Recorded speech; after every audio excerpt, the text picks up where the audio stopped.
آیا کہ جس وقت بندہ کسی بیمار کی خیریت طلبی کے لیے صبح کے وقت جاتا ہے، شام تک 70,000 ملائک اس بیمار دار کے لیے اللہ کی بارگاہ سے رحمتیں مانگتے ہیں، اور اگر رات کو جاتا ہے تو 70,000 فرشتے صبح تک اس کے لیے دعائیں خیر اور اللہ کی بارگاہ سے رحمتیں مانگتے ہیں۔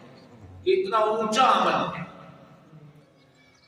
اب بیمار داری یا بیمار کی خیریت طلبی یہ بنیادی طور پہ اسے حوصلہ دینے کے لیے، تسلی دینے کے لیے اس کے پاس جا کے کیسے تیمارداری کرنی چاہیے، کیا کام کرنے چاہیے۔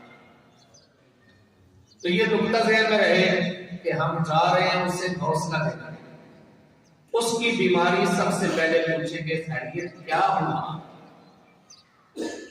اب اگر مریض یہ کہہ دے بس مارا گیا کچھ نہیں بچا، ہائے ہائے کی آوازیں نکالے، تو اسے ایسا کرنے کی گنجائش، وہ تکلیف کے مارے ایسا کہہ سکتا ہے، وہ اپنی بیماری کو بیان کر سکتا ہے۔ کیوں؟ اس لیے کہ اس کا ایجز کھل کے آ رہا۔ ایجز بڑی طاقت والا تھا، بڑے نام والا تھا، بڑے تکبر والا تھا، بڑے نام و نمود والا تھا، لیکن آج بستر پہ بڑا کرا رہا ہے۔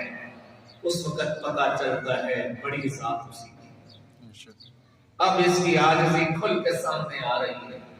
کبھی آہو پکار، کبھی چیخو پکار، کبھی یوں کہتے ہیں بس بیماری میں کچھ نہیں رہا، تو اس کے ایسا کہنے کی اسے گنجائش ہے۔ کیوں؟ اس کا عجز سامنے آ گیا۔